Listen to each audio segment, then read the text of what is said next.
All right, can you see my slides? Everything looking good?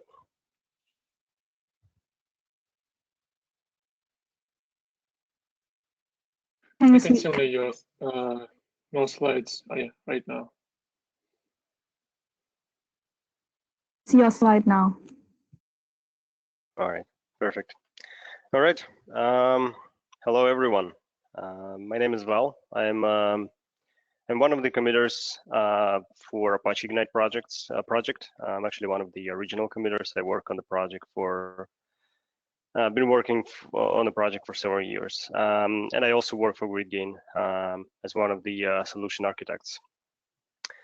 So what I want to talk about today is I actually want to go through several concepts around distributed system design in general. Like essentially, there are many things that are going under the hood in any distributed system, whether it's a data grid or in-memory database, distributed database, or anything else for that matter.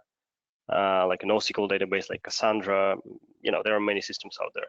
So there are certain design decisions that are made, and there are certain things that happen under the hood.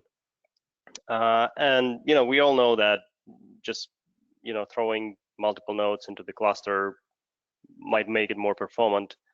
But yeah, as Oli mentioned, that first of all, that's not always true. And second of all, when you work with this kind of systems, it's very beneficial to understand what happens internally within those systems, at least to a certain extent. That would often help you to design your applications in a way that you get the most from those kind of systems. So I want to cover like some of those items, and I hope those will be useful for you.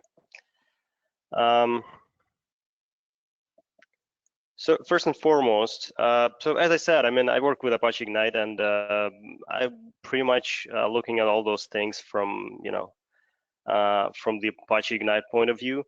But generally speaking, all the concepts that I'm going to touch base on today are applicable to any distributed system, or at least to many of them.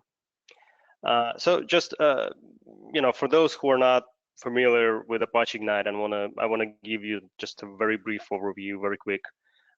So Apache Ignite is essentially an in-memory computing platform, which allows you to both store data and execute different kind of processing on the data. And the storage that is in the heart of the product is highly scalable. You can distribute it. You can distribute a lot of data across multiple computers. We have use cases, and we have companies that deploy up to petabytes of data in their cloud running Apache Ignite or GridGain products that are based on Apache Ignite. So you can scale out virtually unlimited in terms of how much data you can store, and as well as in terms of the throughput that you can get for the processing of the data. So when we talk about Apache Ignite in particular, you can actually use it as in two different ways, right? So first of all, it can be used as a caching layer, essentially on top of some of the existing data sources that you might have in your IT infrastructures. So if you have like certain applications that run on top of relational databases, or maybe NoSQL databases, or Hadoop, or any other data storages, you can accelerate those applications and add scalability to those applications, as well as in memory performance, by putting Ignite on top of those data storages. And you can also Ignite. You can also use Ignite as an actual database, because Ignite provides its own persistent storage, and it can store data not only in memory but on disk as well. So you can use it as an actual system of record without the underlying, without additional data storage underneath for persistence. Ignite will provide durability as well as consistency and scalability on the disk level as well. So regardless of how you use that, you will always have multiple nodes, and the data at least in most cases, you will have multiple nodes, and the data will be split across those multiple nodes, meaning that every single node will have a smaller part of the data. So if you have a 100 gigabytes of data, let's say, and you have 10 nodes with 10 gigabytes each, you will put those 10 gigabytes on every node, and every node will be responsible for storing that small portion of the data as well as processing that portion of the data if you execute computations or SQL or whatnot. So that's how it looks like from the application perspective. But what happens? But let's look at how this happens, how this works under the hood, and what is actually happening there when you scale out the data. There are several topics I want to cover. And the first one is partitioning. That's the most major one, I guess, because we need to figure out how we actually partition the data, right? In order to do that, let's try to answer this question. So let's say we have two nodes, and we want to put, and we have like a distributed hash table that provides key value API, like a hash map or a hash table API, So we want to put a piece of the data. We have a key and a value, and we want to put that into the cluster. So obviously that has to go in one of the nodes. It might be node 1 or maybe node 2 as well. How does the client know where this entry is supposed to be stored? And how does the client know where to send the request to store the data?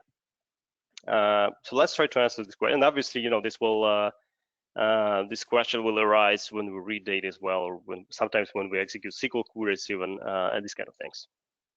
So that's very important. So let's try to answer this question. So essentially what happens in Ignite is it's kind of a two-step process which is embedded in what we call affinity function. So affinity function is essentially a component of the system that is responsible to provide a mapping between the keys, which are basically like primary IDs or primary keys for the entries, and the nodes where those entries are stored. So whenever you want to put something or read something, every client will so the client that tries to execute a request will essentially invoke this affinity function in order to get the ID of the node where this entry is stored.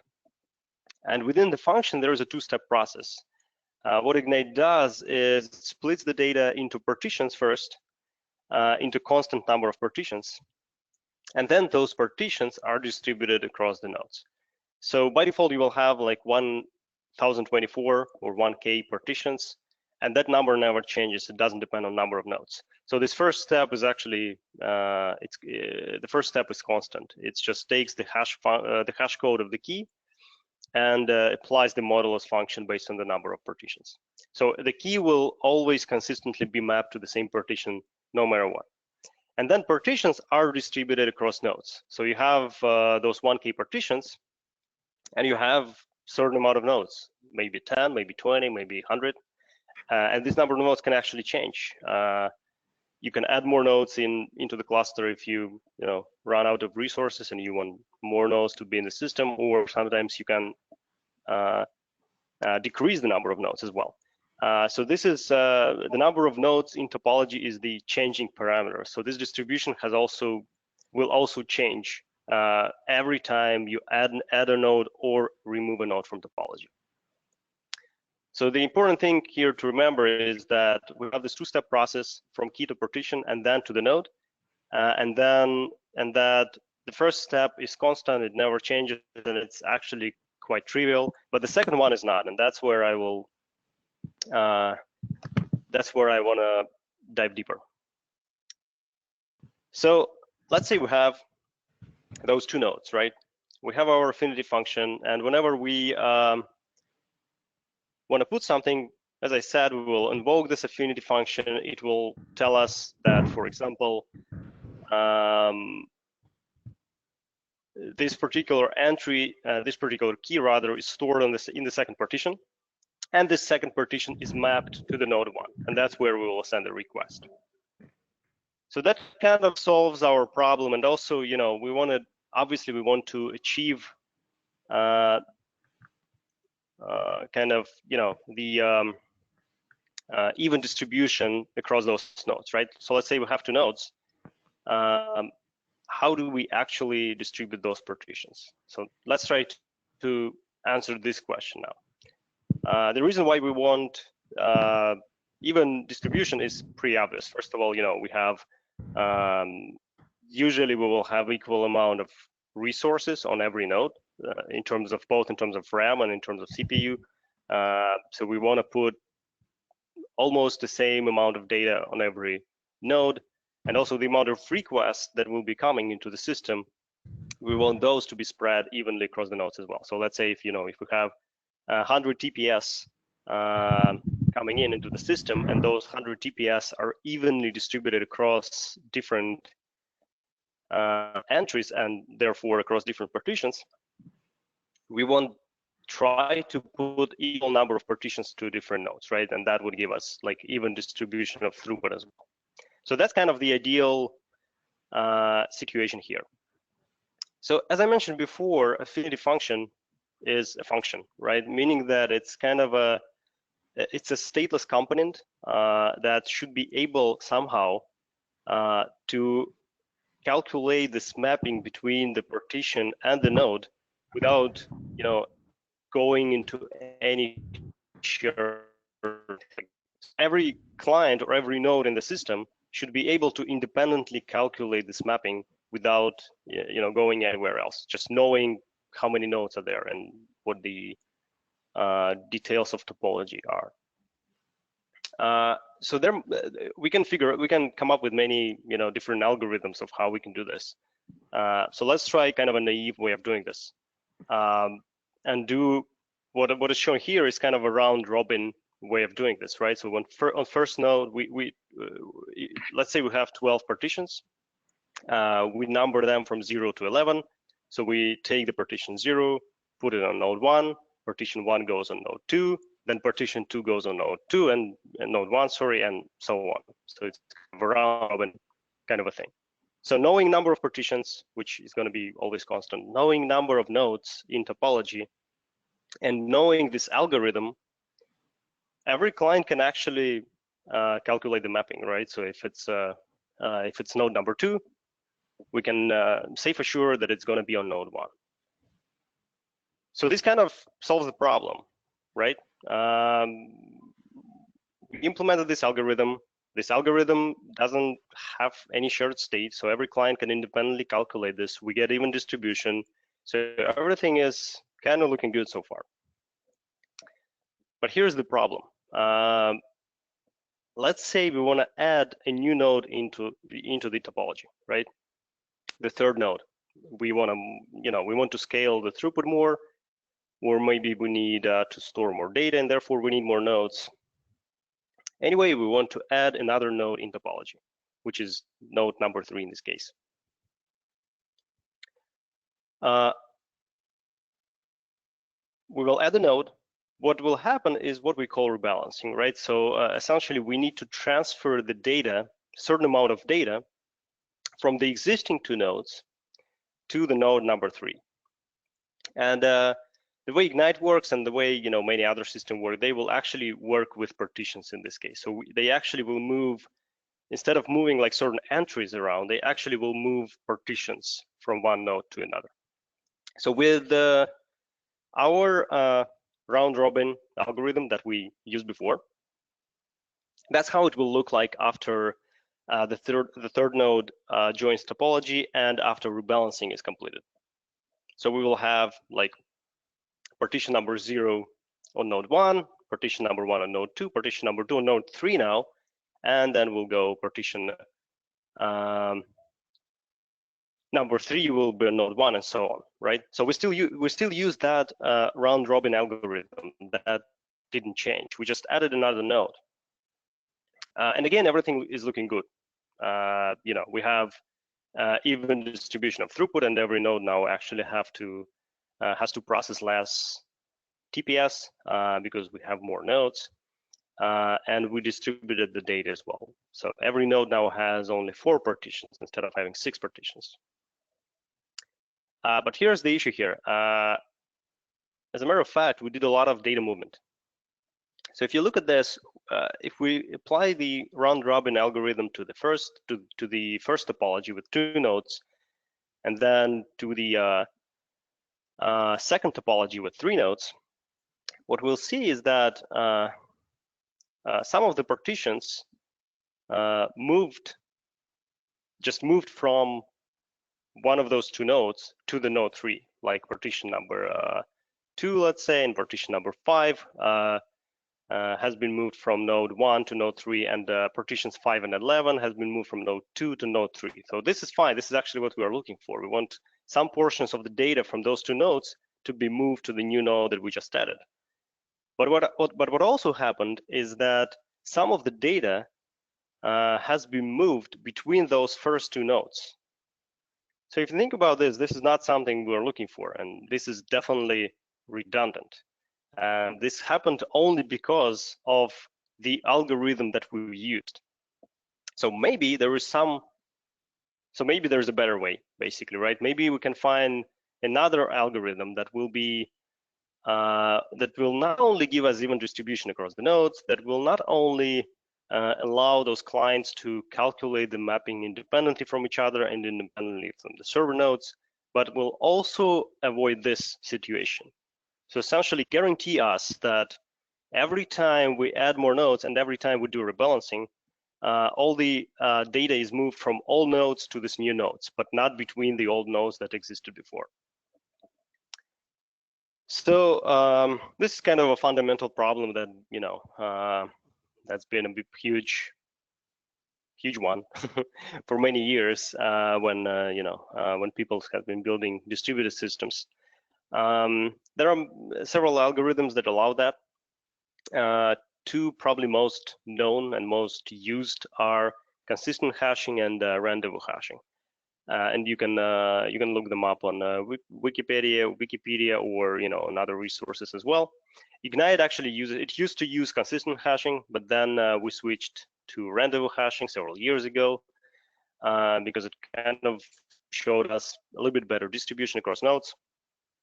And let me talk a little bit about Rendezvous Affinity and how it works and how it actually solves this issue that I just described. So what Rendezvous Affinity does is actually it assigns certain weights based on some algorithm and based on some hashing function, essentially. So it assigns weights to a pair of a partition number and a node ID. So for every combination of partition number and the node ID, we calculate different weights.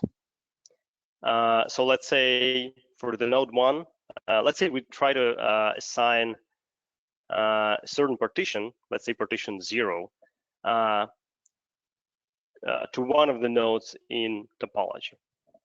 So for node 1, we calculate that for node 1. So we will do like weight partition equals 0 and the ID of node 1.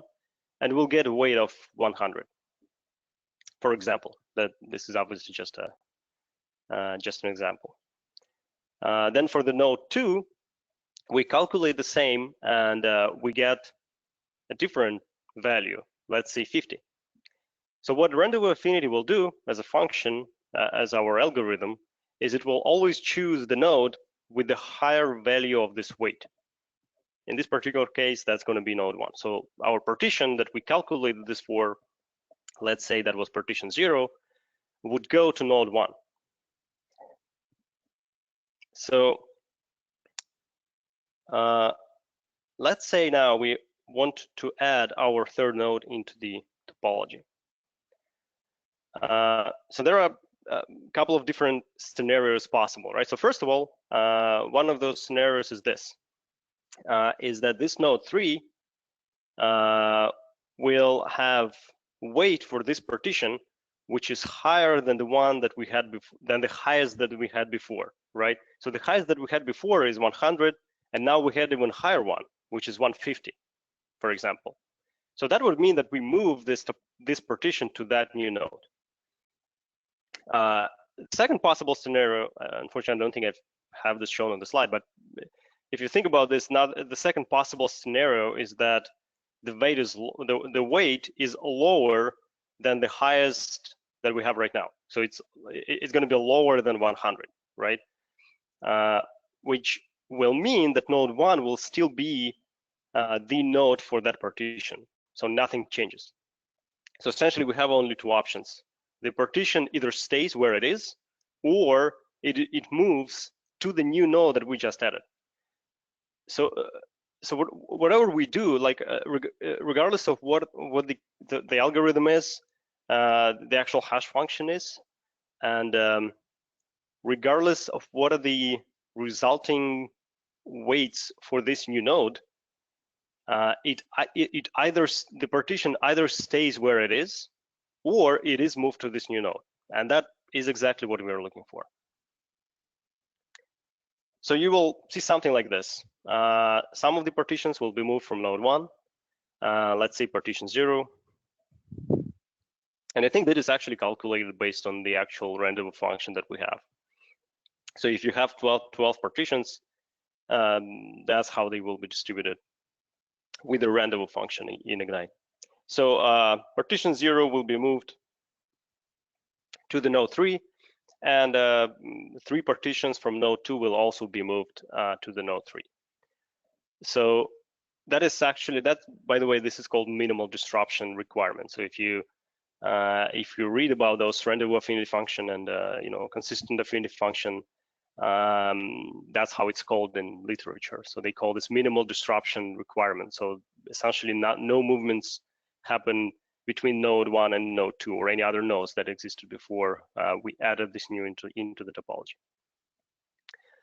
What you've probably noticed is that doesn't actually give us even distribution across the nodes. So one node has 3 partitions, one node has 4 partitions, and another node has 5 partitions.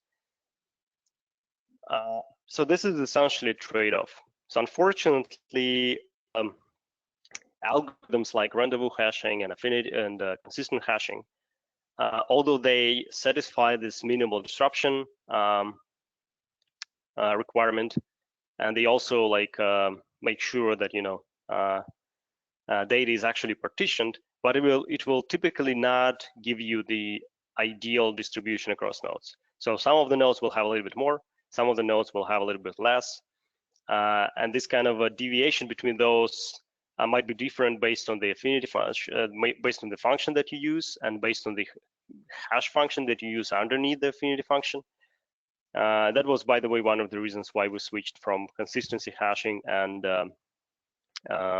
to rendezvous hashing. Sorry, so rendezvous hash basically showed a little bit better result in terms of the deviation between those different nodes and in some scenarios. So just keep this in mind. So keep in mind that you will never get ideal even distribution across nodes. You will typically see something like this. So you will see a little bit of a difference between different nodes. And essentially, you need to be able to, essentially, you need a certain safe cushion all the time, every time you store the data. If you have like 100 gigabytes of data and you have 10 nodes of 10 gigabytes, probably it's not going to work, because one of the nodes will need not 10 gigabytes, but like 11 or 12 or something like that, and it's going to fail. So keep this in mind and maintain certain safe cushion at all times. Hey Val, I think we have some questions. So the Sure. first quick question will be from Tiffany. She said, what exactly is a node, and are nodes follows in numbered sequences? Yeah, so the node is, in case of Ignite, is essentially just a Java process that would typically run on a server. And you would usually have like a one-to-one mapping between servers and the nodes. Technically, you can do different topologies, but that's how it will look like in production. So nodes are not in numbered sequences. Every node, in case of Ignite, node just is identified by certain unique ID. It's going to be like a UID essentially, which is randomly generated when node starts. So the sequential numbers that I had before are partitions rather than nodes. Partitions are always sequential in Ignite. So you have like 1,024 partitions, and they are numbered from 0 to 1023, for example. We also have another question from Johnny. Will this affect data replication with minimal disruption method? No. So replication, yeah, I didn't touch on that. So if you have like, you can have backup copies, right? You may want to have more than one copy of certain entry in the cluster, which obviously complicates things a little bit, but affinity function, whether it's Rendezvous affinity or consistent hashing, they will work with backup copies as well. Because if you kind of think about this, if you add another node, again, it either moves to another node or it just stays there. So what will happen is that we will usually just take instead of taking the largest one, we just will take the two largest ones, right? And this property will be preserved. And I think we have one last question for this section. It's going to be from Ram. Why do you need a weighted partition here? If we have not used the same, what else are our options? So it's a little bit confusing, I guess. It's not really weighted in a sense that, we treat different partitions or different nodes differently. Although this is, by the way, technically allowed by the algorithm itself, but that's not what we do in Ignite, though. So all the nodes are equal and all the partitions are equal. Weight is essentially they call it weight in the algorithm description, but you can think of it as a rather like essentially the hashing function. So we calculate certain hash based on the node ID and the partition number, and then we but the cache, they call it weight because those hashes have to be comparable, essentially, right? So these are integers that we can then compare with each other, and we can pick the one that has the highest value. So I hope this answers the question, because I'm not sure I 100% understand it, but if if I didn't answer it, just follow up with another one, and I'll try to answer going forward. We'll also have a quick open Q&A session at the end. So if you want to unmute yourself at the end of the presentation as well. Yeah. So so now we distributed out our data, but what also happens is that sometimes we want to apply what we call affinity collocation. So collocation is essentially kind of a group of different techniques that we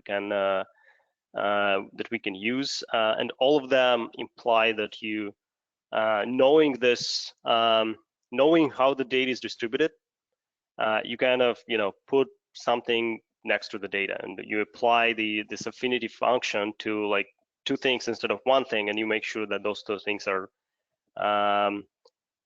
stored together or maybe executed together. And let me give you a couple of examples so that it's more clear.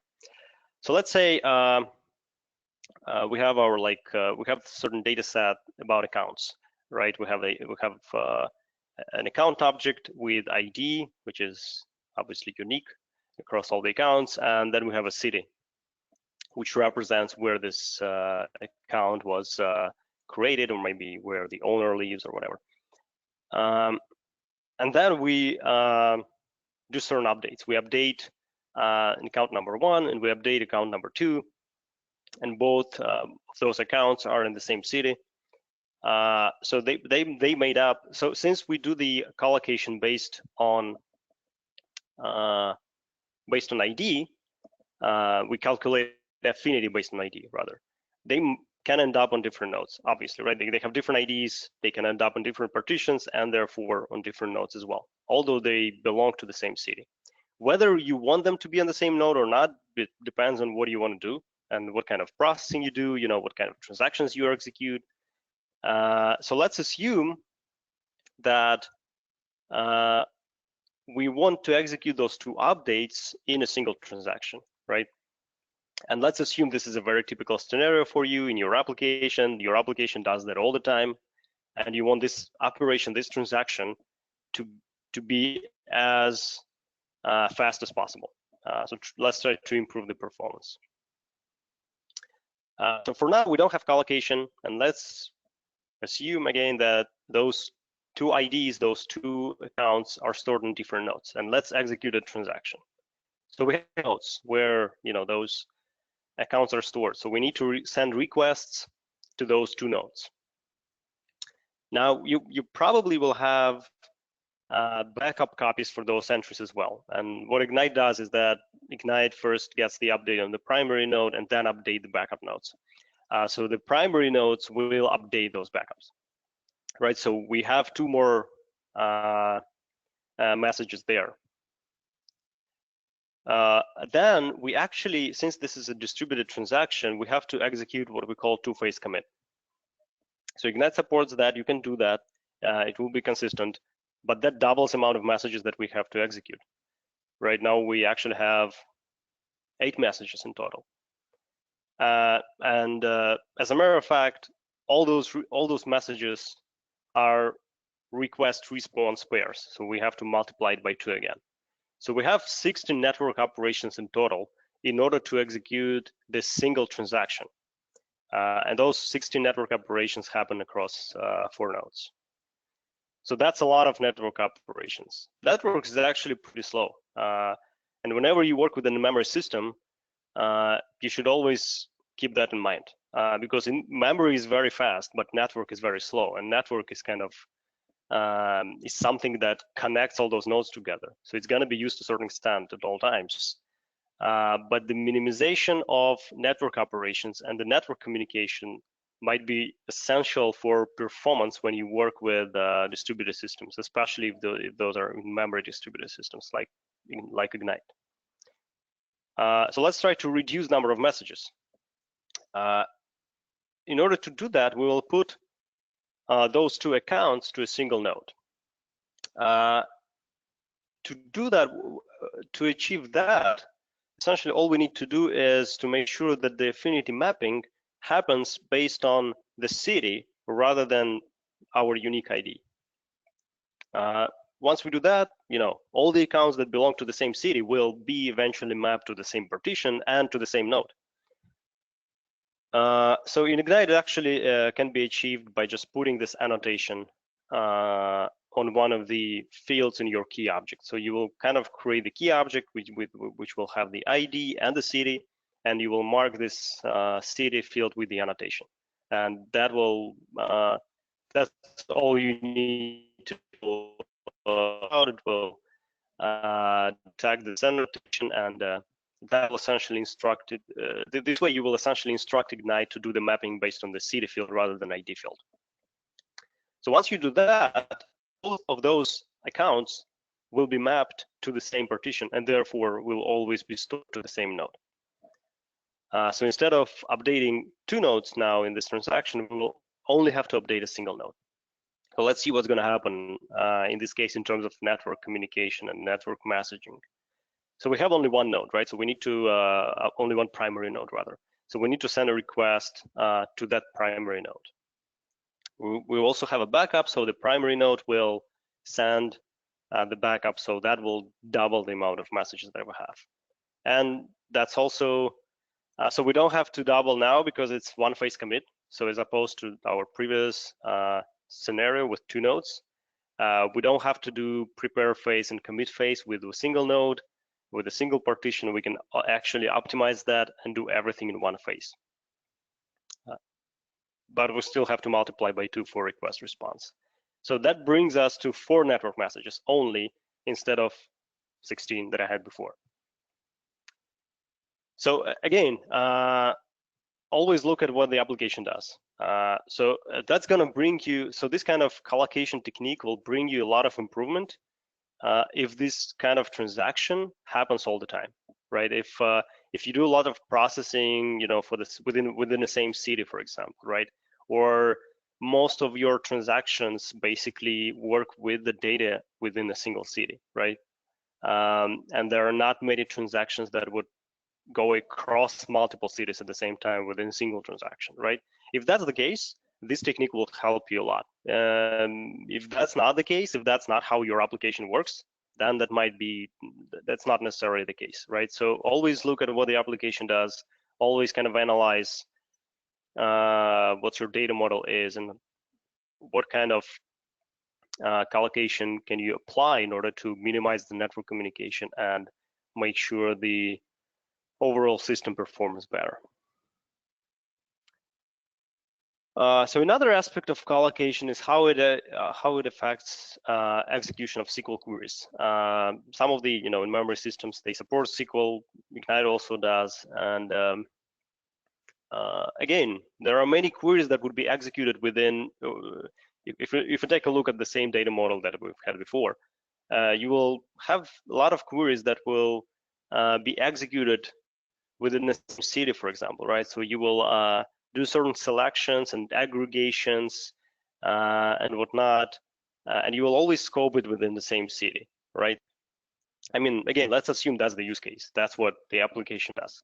You have like certain UI that always looks at a single city at a time, something like that. So generally speaking, so first of all, Ignite can actually send a request to a single node. So if you do collocation, it will, and you have this kind of criteria where you have city equals something, so Ignite will figure this out and send the request where the data for the city is. So you don't really have to worry about this. But let's see how the query is executed and what the implications are in terms of performance. And what I want to look at is how the latency changes and the throughput changes if we add more nodes into the system, right? So by default, whenever you execute this kind of query, when you select something based on some criteria,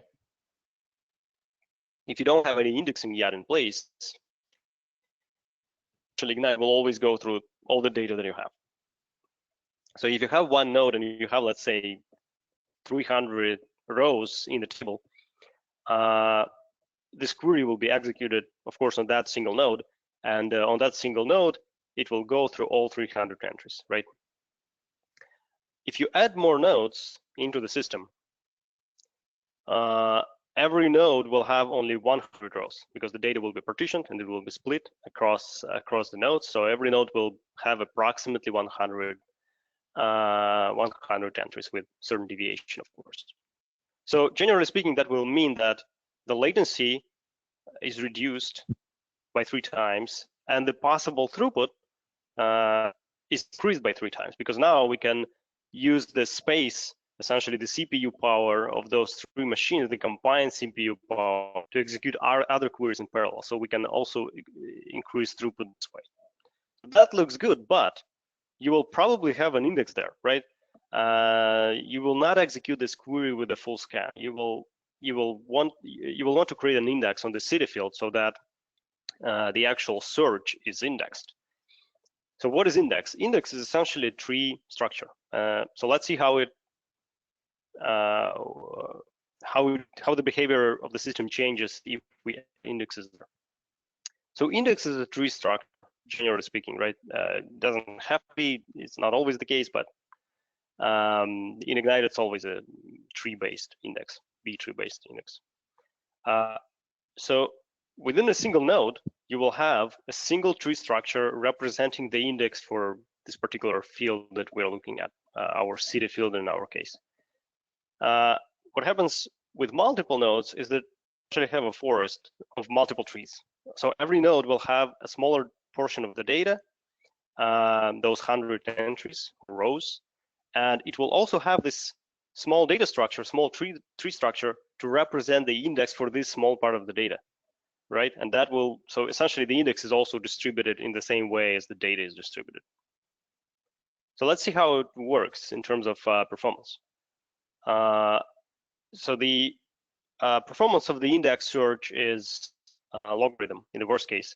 So essentially if let's say we have 1 million rows, we will have to do at least around 20 iterations through the tree in order to find the records that we're looking for. And again, that's in the worst case, of course.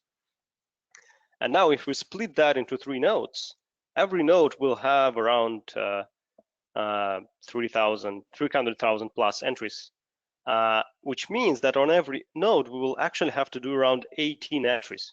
So the index search is actually so fast that when you split the data this way, the number of iterations that we have to do within the tree is not really reduced. right? So we went through from 20 to 18, which is pretty much nothing. So what happens is that now, in order to execute this query, we have to go to every single node and execute it with almost the same latency, and therefore the throughput is, pretty much the same as well. So nothing really changes when we add more nodes into the system.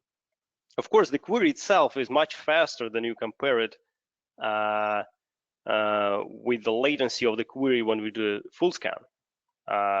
Index search is much faster in general case. But in terms of scalability, we actually created a non-scalable system here, which is kind of not what we're looking for. So let's see how it behaves if we add collocation, right? So if we add collocation, again, all the cities that belong to, all the accounts that belong to the same city are now in the same node, and we can send the request to that particular node, like node 1, for example. And here's the picture that we're going to get. Obviously, the latency of the query is not going to change, right? Because all the data is on one node for that particular city. So we still go to that one node where the data is, and we still execute with the exact same speed, which is probably fine because again, this is an index search, and we assume that it's already as fast as possible. So we're not scanning the data that we're not looking for. We go directly to the data that we need. So latency doesn't change, which is fine, but at the same time, we get increase in throughput because we added those two nodes which are not doing anything as long as we execute only that query, right? So we can use those nodes to execute other queries in parallel and those queries have to be for different cities, of course. So that's essentially, collocation is very important. It's kind of a, I don't want to call it a silver bullet because you have to use it right. But essentially, whenever you do the data modeling for distributed systems, this is something you always should think about. What can you collocate? What kind of queries you have? What kind of processing you have? What your data model is in general, and just think about what kind of collocation techniques you can apply in order to reduce network communication, because that's what it essentially does in most cases, and that will give you a lot of performance improvements. But again, this has to be done right. And the final section that I want to briefly go through is multi-threading. And essentially, I've talked about how the data is distributed and how it's scaled out across the nodes. But what happens when a request comes to a node? What happens there? Because that's also important, because essentially every node will also needs to be able to process multiple requests at a time. And we don't want a single node to be a bottleneck for those requests. So essentially, Ignite follows like a very typical model. It essentially has multiple workers or multiple threads in a thread pool, which execute those tasks, right? So now let's imagine that we have multiple tasks submitted to the same thread, right? That's not gonna fly. We're gonna get a bottleneck. That's what is shown here. To make it even worse, let's say, so Ignite also uses what we call asynchronous network communication, right? So whenever a network message arrives, there is a network worker that processes that message, right? And then it has to put this message into the queue of the thread pool to submit the task for processing. So this queue can also become a bottleneck. So essentially what happens is that we create a bunch of bottlenecks, and the cluster node can choke just because there are too many tasks that are coming in. So there are many techniques there. One of the well-known techniques is what is called Thread-Per-Partition. So what will happen is that there will be there will be a thread that is like for every partition that is stored on that node, we will have a separate thread responsible for that particular partition. So essentially, this way we kind of reduce the contention between different parts of the data that we are processing. And we can go even further and do the same for the queues. That would require that network messages. So we essentially have to embed the information about a partition into the network messaging protocol itself. Yeah, because if you think about this, we need to know what the partition is before we even submit the task or a message for processing. So on the network level within that NIO worker, we need to find out which partition this message is for, and we can then put in an appropriate queue in a corresponding queue for that partition, and it will go to the thread that is responsible to that partition as well. So we kind of can achieve full parallelization on this, on per partition level, essentially. This is not a silver bullet though, as well, not a magic bullet, because in some cases, you can end up having one partition to be bigger than another partition, especially when we use collocation. Let's say in our previous example, we have accounts that are collocated by cities, right? And let's say that one city has much more accounts than other cities. And in this case, you can overflow the capacity of this worker that is responsible for that partition, and that can also become a bottleneck. So this is something you should also look for and look out for, rather, and something that you should keep in mind as well. Ignite can actually, although it supports Thread-Per-Partition, and I think it's enabled by default, you can actually disable that as well. So you can switch to kind of basic task submit into thread pool, not based on partition. So you have both options, and sometimes the second option might be better than Thread-Per-Partition. So also something to keep in mind when you work with Ignite and other distributed systems as well, because those techniques are always trade-offs. They do not necessarily provide the improvements that you're looking for based on the data model, use case, and whatnot. So just to summarize, so when we talk about partitioning, it's not only about how we distribute the data and not about the even distribution, but it's also about this minimal disruption and some other aspects as well. So we need to design affinity function to satisfy all those different requirements. So there are certain trade-offs there. Affinity collocation is very important. It's essentially a golden concept for systems like Apache Ignite, for in-memory data grids, and many other distributed systems. Collocation is very important, might be very beneficial for your applications, but this is something that you should use with care.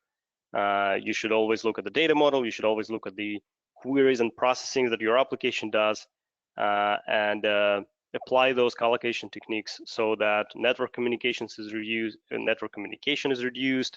that indexes are used properly, and the scalability is not affected, and these kind of things.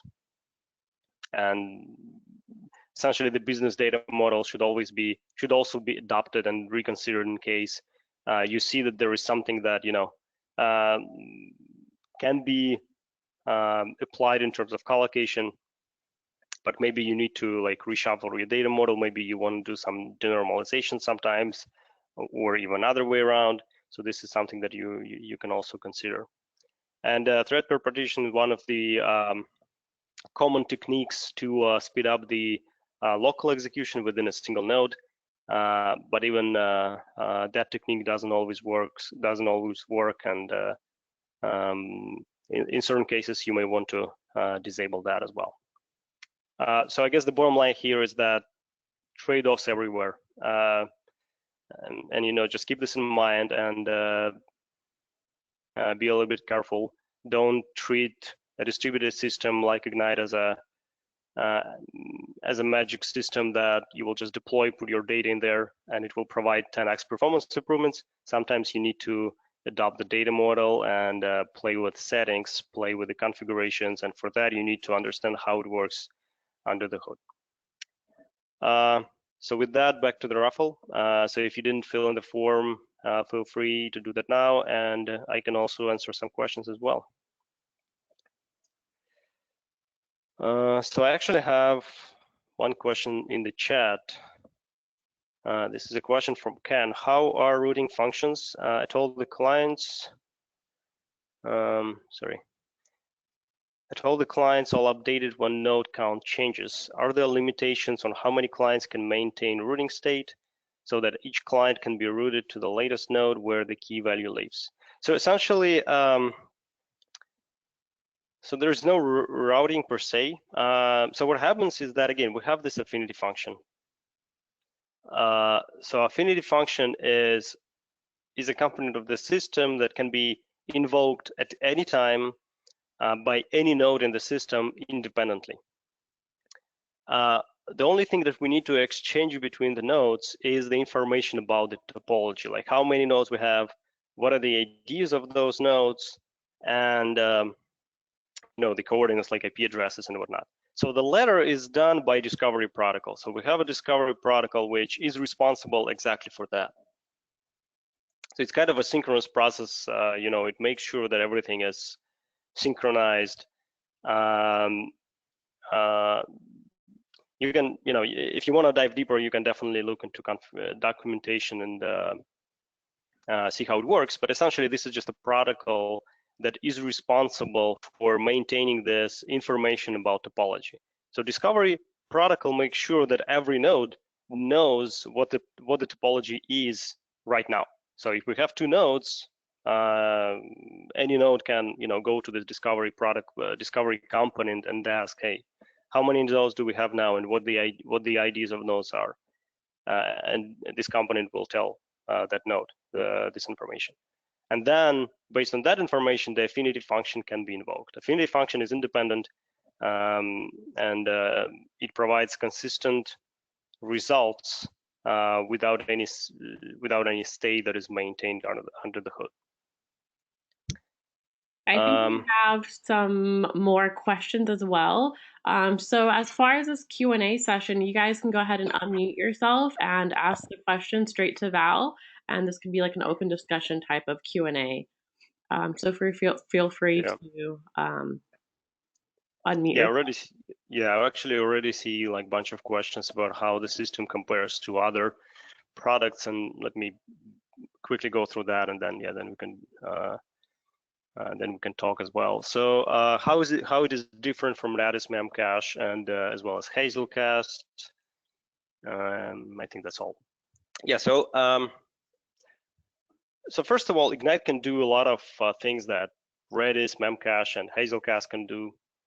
I think the major difference is that Ignite is a kind of more fully fledged platform that allows to support many different types of use cases, including use cases like hybrid workloads, real-time analytics, and these kind of things. What we've seen in the latest couple of years, and that there are many companies building what we call digital integration hubs, so that this essentially caching and memory layer, memory-centric layer, grabs data from multiple different data sources and provides unified API across the company to multiple different applications that you might have. So there are many use cases that are not available to products like Redis, Memcache, or even Hazelcast. So in terms of features, you know, Ignite provides SQL, very comprehensive SQL support, which is quite unique for data grids. I think Hazelcast is actually trying to do kind of the same thing right now, but they are in the beginning of that journey. We've we've added SQL several years ago, maybe 5 years ago or something. Persistence is a very unique feature as well. I don't think any other similar product has this kind of persistence layer that Ignite provides. Ignite also provides many different integrations other products like Spark or Kafka or whatnot. So essentially it's just more, it can do everything that Hazelcast can do. It can do everything that Redis can do and Memcache can do, but it's more kind of a fully fledged platform that allows for many other use cases as well. And if you just need simple caching and Redis is perfectly enough for you, maybe Redis is a better product, but there are many use cases when those when the feature richness of Ignite is actually required. Another question is, how old is Apache Ignite? Apache Ignite actually was developed within GridGain first. And it was first it was closed source product, then it was open source, but it was just sitting on GitHub without any community around it. And in that form, it was born like, I don't know, maybe 10 years ago, even more, I guess 12, 13 years ago.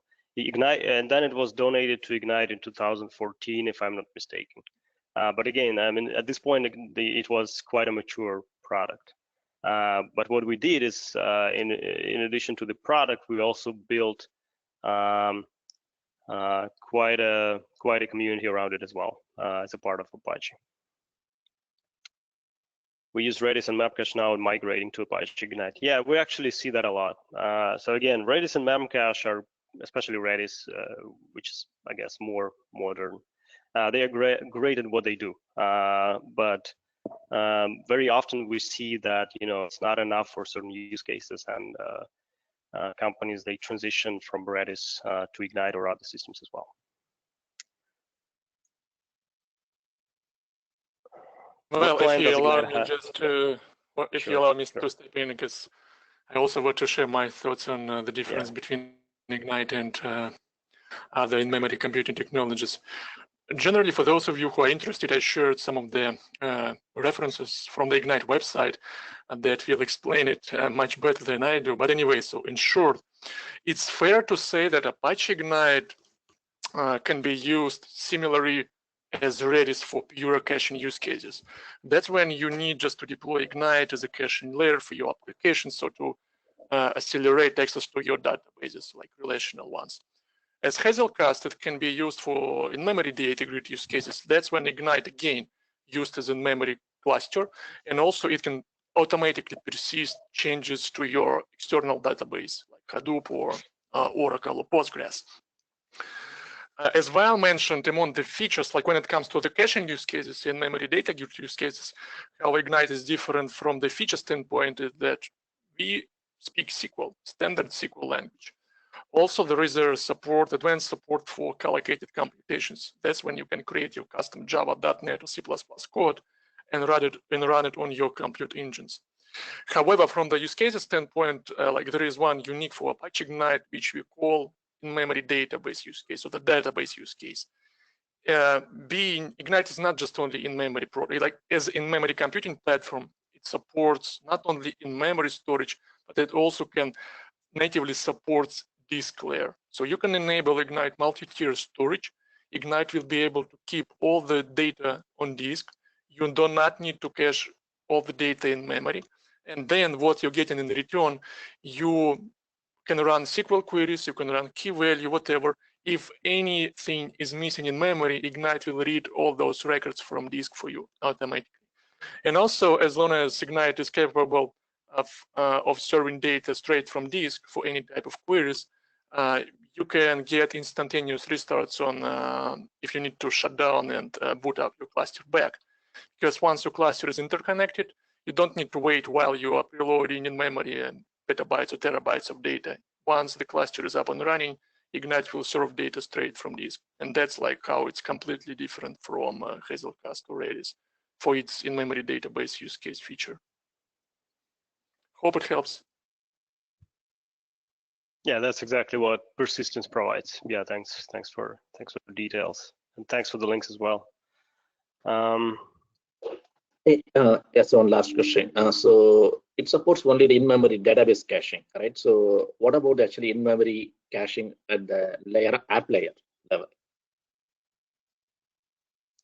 So first of all, Ignite can be like, if you use Ignite as a caching layer or as a data grid, it can actually run on top of any kind of storage. It doesn't have to be necessarily like a database, relational database. It can be anything else, and it's actually pluggable. Some components that are out of the box, and you can easily integrate with them. That includes relational database, that includes Cassandra, some of the things we have for Hadoop integration and with Spark integration and these kind of things. But technically speaking, the integration is fully pluggable. So even if integration for your storage doesn't come out of the box with Ignite, you can always implement your own. It's not going to be really hard, like there is essentially a simple interface with like 3 methods that basically instructs how to read, write, and preload the data, and does the mapping between different data models, between the data model that you have in the storage and the data model that you have in Ignite. So that's kind of a general answer, but if I didn't answer yours, let me know, because I'm not sure.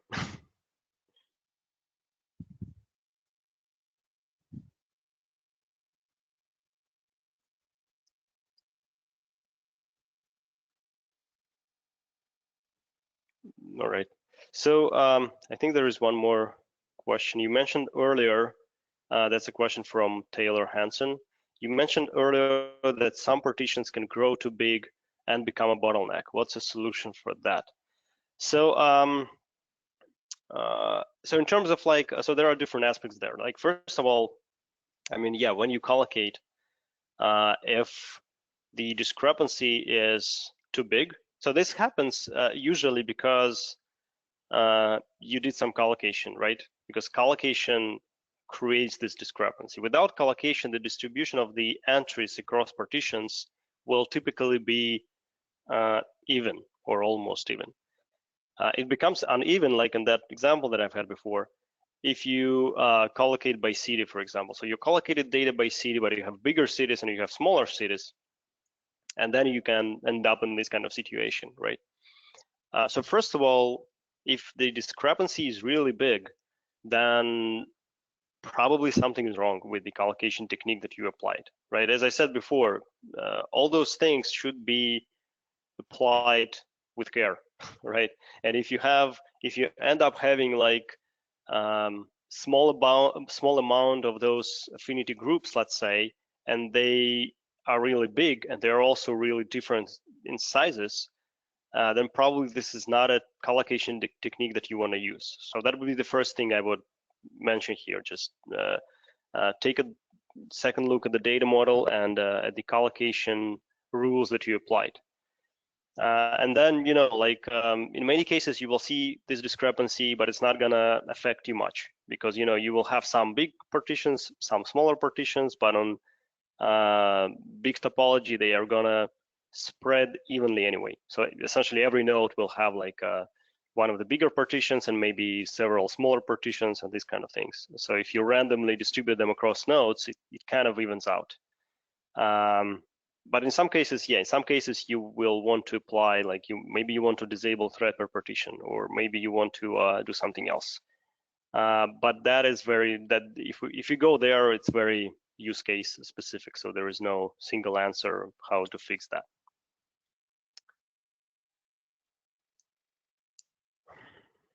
All right, so I don't have any questions in the chat right now. Anyone else want to jump in and ask anything?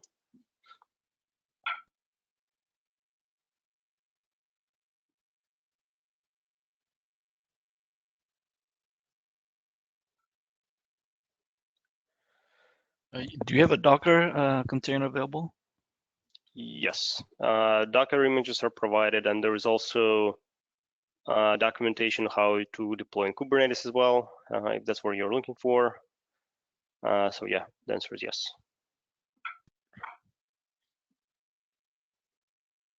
Can we be shared with the slides? Say it again. Sorry. Can we be shared with the slides?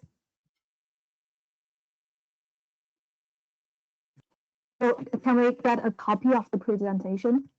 No, she's asking, can you share the slides? Sure. I think so. Yeah. The presentation will actually be available on the GridGain YouTube in about a day. It takes to process. Thanks. Yeah. Yeah, this is recorded. That's right. So everything will be shared. So Valentin, just one question. So both in our local Mac or a single node, or like on the cloud, we could try out, right? I mean, Dockers or other stuff, and there'll be some documentation, right?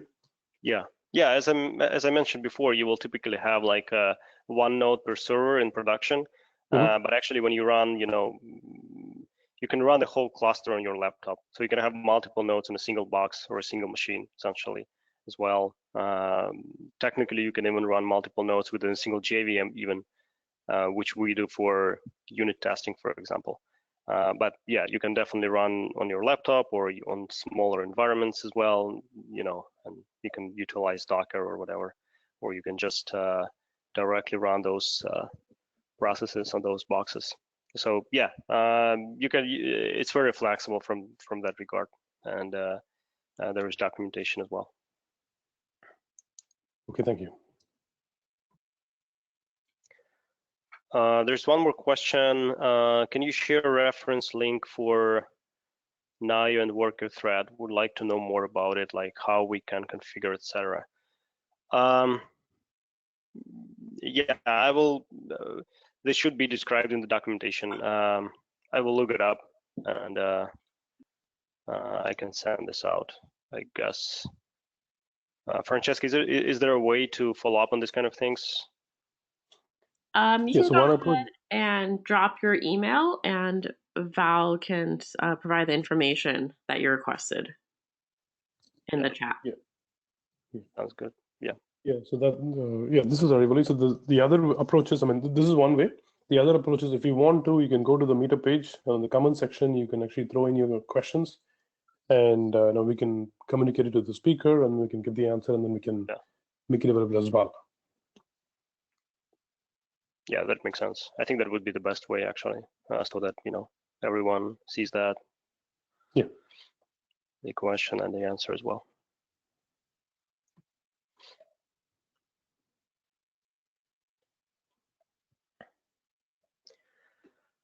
How ACID transactions assured for workers? That's the question from AT in the chat. So, so as I said, I mean, as long as if the transaction is within a single partition, I don't think there is actually anything specific that is done for workers, right?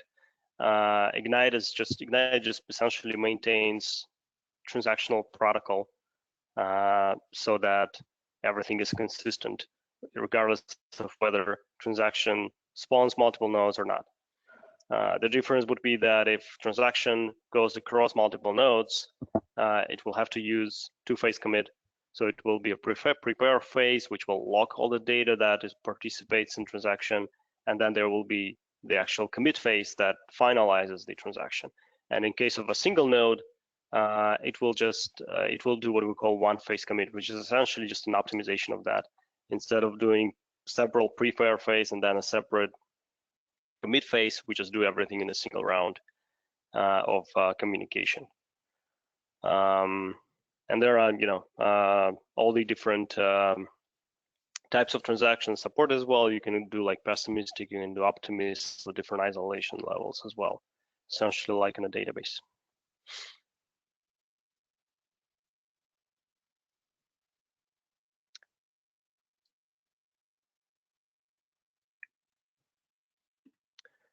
All right.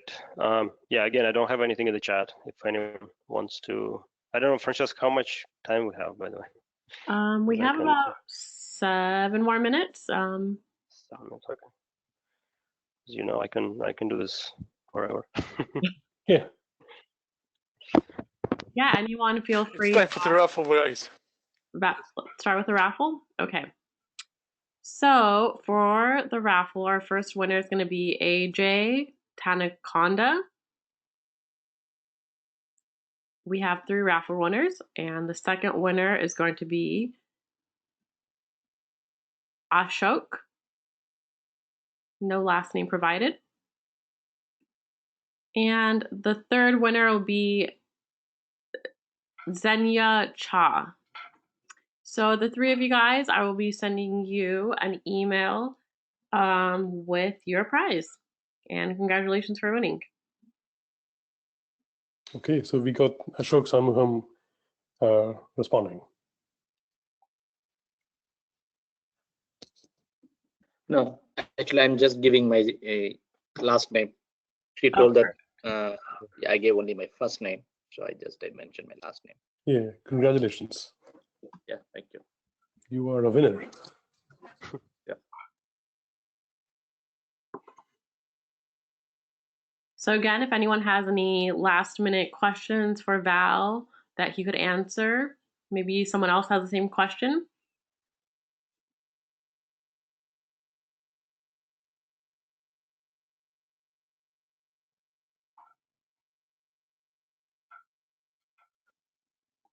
Looks like we're good. Okay, so thank you everyone for joining us tonight for our first virtual meetup. I think it went pretty well. And everyone have a good night. Thank you. Thank you. Thanks for joining us all. Yeah, thanks. Thank you so much, guys. Yeah, Thanks for coming. Yeah, thank you.